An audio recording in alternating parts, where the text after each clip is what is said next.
Hey car fans, I'm Mike Berger with another CarSoup.com quick tip. Now we know how important it is to check your engine oil on a regular basis. But what do you do if, well, your dipstick comes up just a little shy? Do you know what type of oil your vehicle needs? There are many different types on the market and they can be a little confusing. Let me sort it out for you. Most motor vehicle oils these days are multi-viscosity, meaning they have one rating for cold temperature and another rating for when it's hot. Oil viscosity is rated at 0 degrees Fahrenheit, that's the number before the W, and at 212 degrees Fahrenheit, that's the second number. Motor oil thins as it heats and thickens as it cools, so with the right additives to help it resist thinning too much, an oil can be rated for one viscosity when cold and another when hot.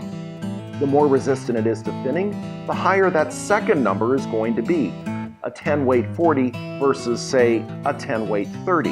At the low temperature end, oil has to be resistant to thickening so that it flows more easily to all the moving parts in your engine when it's cold. If the oil is too thick, the engine requires more energy to turn the crankshaft. Excess thickness can make it harder to start the engine, which reduces your fuel economy and puts more wear on the engine. A 5-weight oil is typically what's recommended for winter use. However, synthetic oils can be formulated to flow even more easily when cold, so they are able to pass tests that meet a 0W rating. Now, the type of oil that's generally recommended for your vehicle will be printed in the vehicle's owner's manual. But if you live in a harsh climate like, well, here in Minnesota, or maybe somewhere down south where it's really hot, you might need a different weight oil than what's generally recommended. The best thing you can do is talk to your dealer and see what they say for the environment where you live.